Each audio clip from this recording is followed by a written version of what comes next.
What vibes your tribe? Throughout her entire life, Danielle Sabrina has been accomplishing things that people have told her she couldn't do. At 22, she was making six figures in a wealth management firm, and from that time, she has owned boutique retail stores and helped many people launch successful businesses. From losing it all and starting all over again, Danielle's passion for speaking her own personal truth and living an authentic life allows her to manifest her dreams. Danielle, welcome to our interview for the Life Rescripted Virtual Summit. Hi, I'm so excited to be here. Thank you for having me. No problem. So I thought that it would be a really great day to talk about kind of how do we build this tribe from the ground up. I was talking to one of our followers on the podcast a few days ago, and she's getting ready to leave her job, and she came up with this really awesome idea. But obviously, other than your best friends on Facebook that you can invite to an event, like where do you even start from when it comes to creating a new following and a new tribe? I would say go first where you're already kind of comfortable and have a presence with. For me, that was Facebook because I was already on Facebook. I already was in a lot of groups. And what I did is I just kind of narrowed it down and joined new groups that were more in line with my target audience, which were like solopreneurs, spiritualpreneurs, like just life coaches, transformational health coaches, all of those. So I joined those groups and I was in there for a while before I started posting anything myself. And everybody can come up with like this amazing like business plan or idea, but until you start engaging, it's not a good idea to go too far, I don't think. Like don't plan out this whole entire thing until you start actually engaging because you're just assuming what your ideal clients need at that point. And I have notebooks filled with stuff that I haven't even used yet that I thought that would be my initial like opt-in offer, or that would be my, you know, like what I'd be like releasing for a course. And it actually turns out like that probably won't come for another year or two because And my people are just kind of really right now looking to find their tribe. yeah, and I'm sure that you also might find that who you think is your tribe isn't necessarily your tribe, at least when you first get started. Right. Well, I think sometimes, okay, so what comes up a lot is that I notice with my clients that I will ask, I'm like, okay, are you marketing to your peers or are you marketing to your ideal clients? And they're like, well, I want to work with business owners. I'm like, okay, well, why? Why do you want, because they have the ability to pay. I'm like, that's ain't wrong right there because you can't, like, for you to try to, like, think of, okay, well, this person will have ability. You have no idea, really. If it's a need, if you establish a need and you meet that, and it gives results, people find a way to pay. And just because someone is a business owner or an executive or whatever, I don't really feel like gives them any more expendable income than someone who, might just be a blogger or might be a stay-at-home mom looking to transition into something. So I just really am a big believer on go with let your yourself and what it is that you want to bring to the table and the people that you truly want to help focus and cater on like to them. Yeah, and then they kind of start to trickle in as you go. And I'm sure that the process is a little bit long at first. I know that, like, I've followed, and I'm sure you followed some of his stuff. Pat Flynn, he blogged for money when he first got everything started. And I think he was saying that, like, the whole first year, he practically made nothing. He didn't really have a following, but he had to work through each and every single day to make this happen. And I know that for me, the same thing was kind of true, even just in my service business. I give people videos, I produce videos, and so it doesn't necessarily have to be online, but I think you definitely have to push through that first year, and far too many people are getting towards, like, the top of the roller coaster where it's about to turn and go down the big dive, but they kind of give up a little bit too soon. Yeah, and we were kind of talking about this before too. What you're doing pays dividends, and it pays it down the road.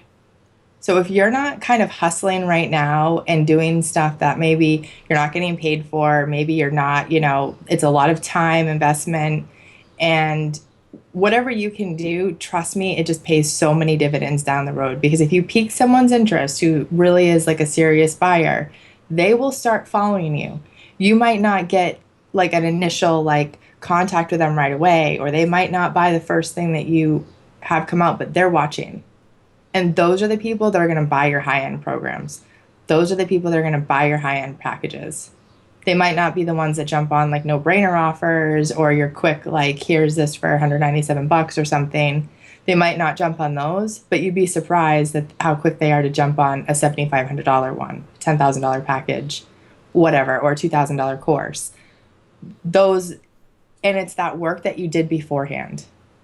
That's one of the main reasons why I love collaborating is that I feel like they help me get my name out. I help them get their name out. I promote them. If I'm doing an interview with someone or whatever, I will send it out to my list. I promote it just as much as they promote it.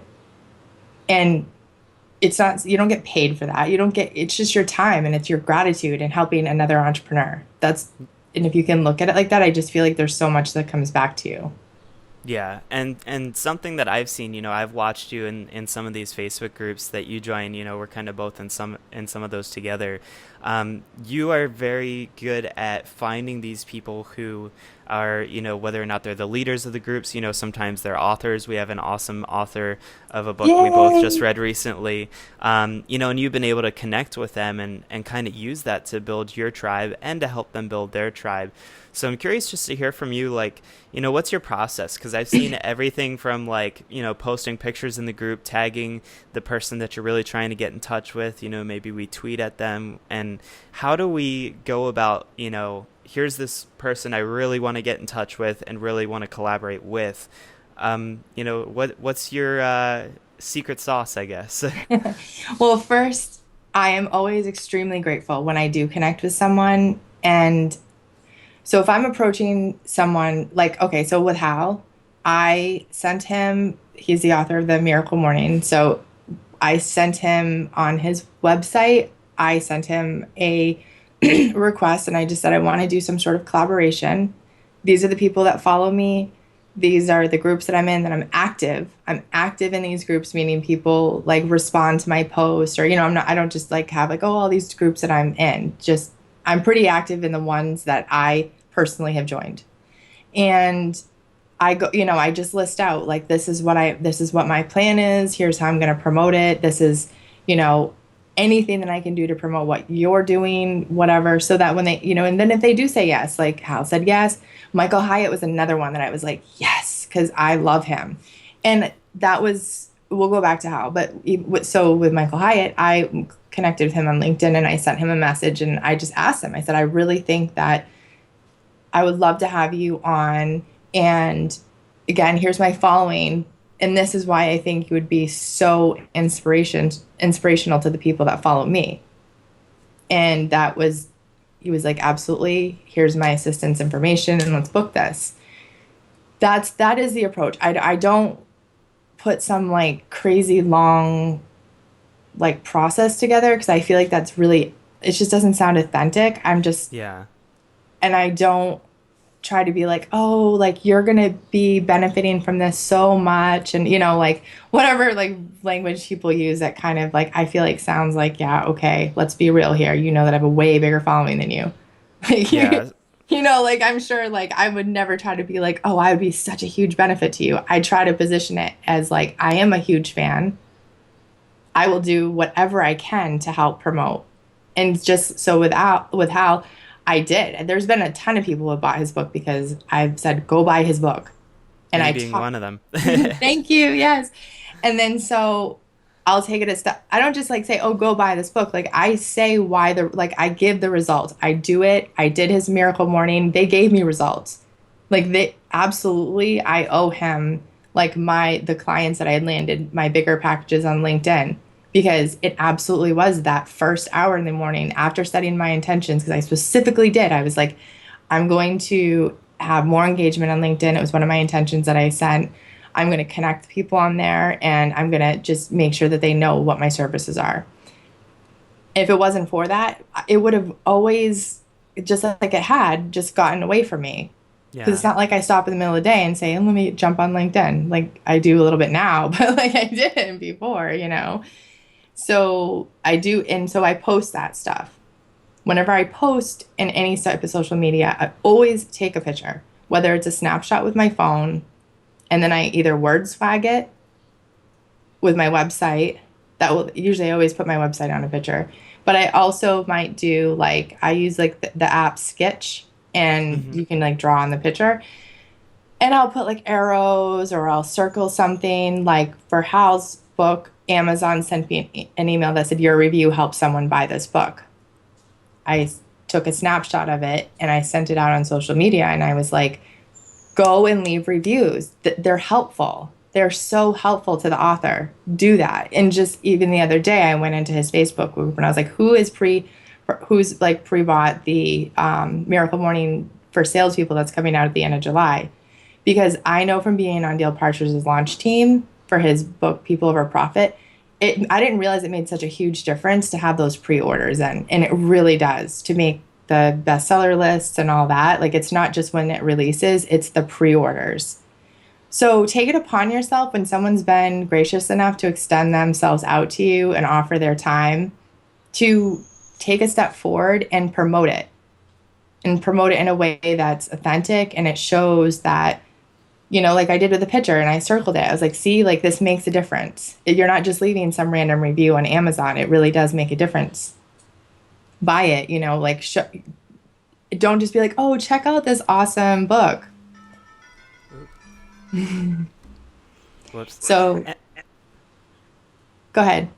Oh yeah, no, I was just gonna say that it's something that worked for me, right? Like, I bought this book based off of your recommendation, and I See? think that it, I'm just curious to hear from you, like, how does this pay back, towards like you building your tribe? Like Because I mean, obviously it comes back like further down the road, but we can't see it all at the present time, but right. So well, because I think it helps you build authority. It helps you I mean, when you're collaborating with people who are out there and they're accomplished already, there's when you start lining everybody up, it makes it so other larger names or people who have a significant following, it kind of makes it like a no-brainer. Like, yeah, of course I wanted to be on your summit. Of course I want to be on your podcast. Of course I'd love to do an interview because they know that these other people have, and maybe they've even seen for themselves that I don't need to ask this person, like, oh, hey, can you promote this or that? Like, they do it in a way that's genuine and helpful and so why wouldn't somebody want to do that? That's what it yeah. does. That's how I feel. And that just really helps kind of build your overall. I'm not, I don't always go after like big name people. I really like to collaborate with people that I feel are like someone at my level, maybe a little bit more advanced, have been in the business longer, because I feel like you get a great following with that. But there's also something to be said about getting published in Huffington Post or having an article on Mind Body Green or, depending on your industry, obviously, or, being an entrepreneur.com or whatever. Having a few of those things helps you then in the future land speaking engagements or, be featured on other topics and things. Yeah. But So when you work with people who are more like, just kind of in the same level, same boat as you're in, you're getting even a bigger following, I think. sure, I mean, I think that collaborating with people who are kind of in the same boat as you but might have either a different audience or b like the skills that you've been trying to learn is super helpful. And I guess the big, not secret, but like the big key thing to remember here is that like a lot of this happens further down the road, right? Like this is not something that you're going to be like, "Oh, I'm going to work with this person this week and then next week it's going to pay off this amount." Cuz you can't measure that. You can't see that at all. There's no way to tell what could happen, but I've gone to even just networking events and met people in the past, and 6 months later they'll contact me and it's like, hey, this guy like contacted me and needed video work, and I had your card still. So it's stuff like that where it's like you can't measure it right now, but your tribe is growing and growing because you're kind of setting these little pieces in motion.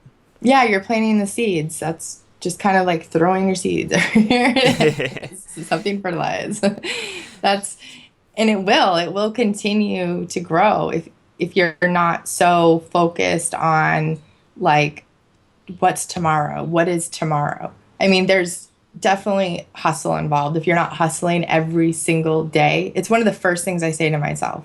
What can I do today to hustle?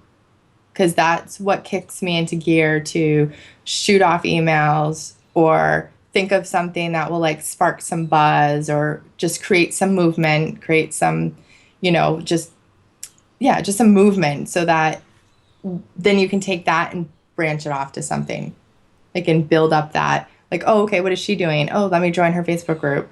Let me join her mailing list and just, constantly doing that and not just sending out emails that nobody cares about. That's the other thing. Like, stop Yeah. your, I'm so sick, like, because I'm on mailing lists of people that I enjoy their work. But I get so many emails from them sometimes that I'm like, I don't care again this week about whatever their topic is. Yeah, Like, that's something I've been doing too. Has been like just be very careful and mindful of like how many emails you send out because I know too. I've got I'm probably subscribed to who knows how many lists, and I've got people emailing me all the time, and so I kind of take that into consideration. And it's like I only really send out an email like every 3 or so weeks because I know that you don't want me in your inbox every other day. right. That's exactly. I mean, I think I've only sent out 4 or 5 emails since I've started. That's it because I don't have anything that I communicate through my Facebook group primarily. And until, unless I'm sending out a webinar or a launch or something, I just don't to me, I don't want I don't want them to unsubscribe because they're sick of hearing the same thing because they maybe haven't like progressed a little bit further in their business. And you can't gauge that just on your list. And I know some people say like, "Oh, you want to do it same time every week, this and that." And that is true if you really have something people look forward to. And you'll know that if all of a sudden you don't do it one day and they're like, "Where is this?" And Yeah. it's not just 1 or 2 people asking you, but there's just like floods of people being like, "Where is it?" I mean, I think Marie Forleo does a good job with that with her weekly videos, her Ask Marie or Marie TV on Tuesday, I think it is, because there's so many people that look for that video every week because it's a new, fresh topic. It's not the same old, like, here's how to create an amazing brand again. Here's like how you can, let me go through like again how to create awesome copy or whatever. It's nothing, it's just recycled, recycled, Yeah. recycled. Like it's not like, hey, last time we gave you our 7 top tips for this, and now we're gonna give you our 12 top tips. Like, well, it's the same thing. And sometimes I'm like, who has time for new tips every week? Like maybe they're sending it to me because I'm not opening their email. I don't know. Maybe that's I maybe don't know. like, oh, she didn't open, she's getting it again. I don't know, but I just think that's how you. I am on people's mailing list. Like Kimra Luna does a phenomenal job. She's the Be True Brand You, and if she sends an email, I open it. The Hmm. second it's in my inbox, it gets opened because one, I don't ever get emails from her. And two, it is always something of value. It's not anything that I heard 3 weeks ago, last month, a couple months ago, any like it's literally always something new and something valuable. And to the point, it's not some super long like here's how to get new coaching clients. Don't you wish that you had a 6-figure business? And like for me, I'm at the point where I'm like, no, I want more like actionable steps here. Because yeah, I'm already past that. I already know I'm going to be there. I'm already know, like I already know, I already know all of that. That's not where I'm at. Yeah, so two big things that I'm pulling right now are if you're trying to build a tribe, if you're collaborating with other people or trying to get in touch with, some bigger names, not trying to be persuasive because the truth is, like, if they want to help you, then they will. So more of just sharing your story and what you're about. And then the second one, I guess I'm pulling from here is that, like, don't be that guy who is constantly trying to get in touch with your tribe. Like, you should be making stuff where they want to chase you down and watch what you're doing, not necessarily you pushing it to their email inbox all the time. Is that correct? Yeah, and just to be like talking. Like that's Yeah. how a lot of the emails I feel like come. And this isn't from like bigger entrepreneurs that have been in the game for a while. These are people who are like kind of almost peaking, but they're still at that like they're at that mid-level where they really haven't like had their big launch yet, but they're just starting to, gain a following and stuff. It's those people that I tend to find that I'm like, you got to give actionable steps. Like, give me reasons why I would want to. I don't want you to talk to me about like why all these things are happening that you're an expert in. I want you to talk to me about how to solve them and not just with something that I can't figure out. Like, I want it, if you're giving a solution, tell me how that solution works if it's not like self-explanatory. Yeah. You brought up something interesting that I thought of here was that becoming an expert, because this is something that I've talked to so many people and I'm like, you have a lot of really important skills that could help a lot of people and they don't realize that. So I'm wondering if maybe you could talk a little bit about like how do you monetize and like build a business from scratch where you have one really good skill, and I mean it could be anything under the sun. Let's pick a random one. Maybe you like to work out a lot, right? Or yoga. Let's just say yoga. So Yeah. where do I start if, like yoga is something I'm super passionate about and I know a lot about it? How do I make a business out of that other than, working for the local yoga studio and making like Right. $10 a class? Okay, well, let's see. So if I was a yoga instructor, I would, or for some, if I was really passionate about it, if they're that passionate about it, I want to say they're probably an instructor because most people, when you get that passionate about something, you want to like move forward and get that. So we'll just say you're an instructor. I would start off by just building buzz. I would create cool infographics that go like that are specific to like your 10-minute yoga poses in between meetings, your your 5-minute yoga poses before the kids get out of bed. Like I would be so specific and I would just do these really like creative infographics and I would use that and I would send it out and I'd put it on Pinterest and I'd put it on Facebook, but I would primarily like do Pinterest and Instagram, and I would like yoga pose of the day. I would encourage people to like come up with like their own names for these series that we put together and get creative with it and maybe do like a little giveaway. Like, okay, we're going to do a contest. Like whoever comes up with a name of, this, the executive yoga moves or whatever, or yoga for football players. Like there's so many different avenues you can go in. And I would really focus on that. And I would hone in on my video making skills and I would do some awesome videos and try to build up my YouTube following so that I could monetize that through sponsorships. And then I would contact every yoga studio that I could get my hands on. And even if it was one-on-one contacting them and offering them advertising on like my site or Hmm. whether it, because studio, like you can, now that we're online, I could be advertising for a yoga studio in California and I'm on the East Coast Right. because it's going to reach there because you're following. And I would just think about bigger picture monetization and more creative structures for that. Yeah, so I think a lot of people when they look at their skill set and what they have, they forget that online businesses are a great option and probably a higher paying option. So many people like just sticking with this example are like, you know, my options are open up a yoga studio, do maybe yoga stand-up paddleboard classes, but it's like I feel like that's thinking way too small because yeah, maybe you're bringing in $20 a person, for an hour long class, but at the end of the day, if you only have like 10 people, you're making $200. And how many classes realistically can you get going? So I think it's important to stress here that I love where your mind went, that it goes the online route as opposed to just thinking, oh, well, I'll do what every other yoga instructor does.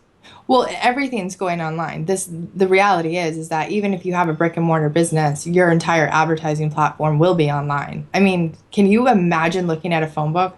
I mean, do they even get made anymore? Do phone books get made? I don't even know if they get It's made so actually. funny to hear you say that because I was on a call with somebody yesterday and he said the same thing. He was like, get out the phone book. Wait, do they have those still? Like, I don't even know if they're produced anymore, honestly, but that just goes to, okay, that right there, just hello, that's where it's at. And even nobody even picks up like hard copy anything. So Yeah. these mailers that go out are not even going to get any response anymore because everybody's statements get delivered in their email. Everybody gets e-statements. People rarely get paper statements for anything anymore, which primarily is the only reason why you check your mail is for your statements and your bills. Yeah, like I Like, think I'm still getting a couple of mail statements, but that's only because I haven't figured out how to log in and switch. Like some of them are automatic, but like I just look at it in my email and take care of it now. right, exactly. That's why it doesn't matter what your business is. And so even companies that have these like direct mail platforms that they use for advertising. Like, if they're not transitioning their platform to start building like a serious presence online, like Groupon did, or like Living Social, because Hmm. that's all they really were. It was just like they just took like direct marketing basically and brought it to, like the direct mailers or whatever and brought it online. And if the companies don't start doing that or that are more local, I mean, I know I even get some where I live locally and I'm just like, I would like to have some of these coupons. Why aren't they just emailing me? So I have them on my phone. So I just like pull it up. But Yeah. I'm not going to use it. I'm going to throw it away because I'm not going to remember to cut out this little coupon and put it in my wall. Like that just doesn't, it's archaic to me. Yeah, I mean, it's kind of like how you see so many people now where they're not really carrying around cash. They're carrying around credit cards because it's Yeah. like, so I guess my big tip from that I'm pulling from this part is, if you have a skill set and you're looking to build a business, and for a lot of people listening in right now, you probably want to quit your job and start a business so you can do the things like you and I do where we can sit here and hang out on a Wednesday morning and Skype. It's this is the freedom that this has created for us, but I think that you've got to build up your tribe, but you also kind of have to go where they are. If they're online, which like 99% of the people are these days, like that's where you need to be. Not in the yoga studio where 7 or 8 people are showing up to your class. You need to be able to show up online where 100 people from all over the world at once can watch what you're doing. Right. And then if you are doing stuff one on like in person like that, go beyond, monetize that even further. Did you ask that? Say, oh, did you like the mantras we used today? Did you like whatever? Because make some. Make those like give it so they can buy it after so the people in your class can buy those. Yeah, and for everyone listening, like this is not just something that applies to yoga. We just came up with this on the spot Yeah. as an example. So I just It's want to, anything. yeah, Do I mean, it how-to really videos. is. Whatever you like to do that and teach it. Like that's the best form of advertising is to teach people what you do. So let me ask you this though, because this is a good question that comes up a lot from a lot of people. They're like, well, if I go to YouTube already, there's already videos about that. So what is I mean, I know what your response is, but I'm just curious to have you say it for everybody listening in. Like, what is your response to, a bunch of other people are already doing this? Everybody brings something unique to the table, and I'm never concerned about what anybody else is doing. So, first, get yourself out of that mindset of ever thinking about what anyone else is doing. Do not care. If you care about what other people are doing, you're going to get wrapped up in their process, and it's going to prevent you from starting your own. So, the only like positive about being aware of what other people are doing is if you're trying to model their behavior. Like if you're trying, if you want to pay attention to someone that you like, I love Gary Vaynerchuk. I love everything he does. So I pay attention to everything he does and I model his authenticity. I just, I don't get on videos and curse because I just don't really curse. I'm not like I don't have that, a Yeah, little he's bit, good but at not that. yeah, but that's him, and that's what I like, and that's why he resonates with me because I'm exactly the same talking to you or doing an interview as I am with my best friend. Yeah. And I mean, that's what I say too. Be yourself all the time. I follow Gary Vee all the time, and I just saw a video before we jumped on the call, and I just love that he's one of those people where he's like, here's what you know about him. He's gonna buy the Jets. Like this is just his passion, right? Like he wants to buy the Jets. He wants to buy an NFL team. He loves wine because that's kind of where he got his start. So he's very humble about his beginning and where he came from. Yeah, but he doesn't And even drink it. I love that. yeah, he doesn't even drink it. He spits it out. And he just doesn't care. Like that's the biggest thing that I really do like about him is he's kind of like this is the way it is. I don't care if you think differently. I'll listen to your opinion because I respect it, but this is where I'm coming from. And Yes, it, and he loves his people. That's the other thing that I love about him is that he interacts. Like I've had so many personal interactions with him. It only further solidifies my loyalty. Like there's not a book that he has had that I don't like. He could put anything out, and honestly, because of the value he's always given me, I would just buy it just to be loyal, like just to give that loyal support because he's just been someone that has never swayed me once. Like I never was like, never a bad taste in my mouth ever. And that's what I like. And don't think that you're too big that you can't talk to other people or that you can't comment on things or like you're only gonna like things. That's another like that right there, I think is a turnoff. Like you can't just you know those people I'm talking about that are like they you never see them say, "Oh, hey, thanks" to anybody like they might pop up every once in a while, and that's just like, eh. yeah. There's a lot of great stuff here today that we talked about that I think a lot of people are going to take away. If you're listening in right now, if you either A, haven't built your tribe already, we just took a topic that we don't really know much about. I mean, I do yoga every once in a while, but I'm certainly not an expert, and ran with it for a few minutes. We gave you guys some great examples of people who are out there who have built huge businesses, like Hal, like Gary Vee, like I think we mentioned a couple others. But we're giving you examples of how people have done this using these types of ideas. And so I just wanted to leave it to you. Danielle, do you have anything that people should be checking out on your website? Do you have any resources online right now that or you have, I know you have a private Facebook group, so there's some really Yeah. cool resources and things that you've got if you want to share that with everyone. Yeah, just pop in my website, daniellesabrina.com. I have my What Vibes Your Tribe mini course. I will be coming out with some other stuff in the very near future I'm working on. But definitely join my Facebook group, and you can always ask me questions in my Facebook group. I get back to everyone. So it doesn't like wherever you need help in your business, just post a question in there. Not only will I answer, but there's also some really brilliant entrepreneurs in there that always chime in. So that's please, yeah, everyone's more than welcome in that. And that's the link is on my Facebook, but it's facebook.com/groups/get happy make money. But it's on my website. Awesome. Well, thank you so much for Thank spending some you. time with me today. And I know that we'll be hanging out here, I think, at the end of the month, right? Yes, that's right. The podcast Sweet. summit. Woo woo. So I Yep. get to see you soon, and it's great to, these are, for everyone listening, these are mostly people that I've never met in person. So it's always really exciting when you do get to meet them in Yeah, person. we're So gonna have fun. thanks for being here today. And Thank you. everyone, check out daniellesabrina.com.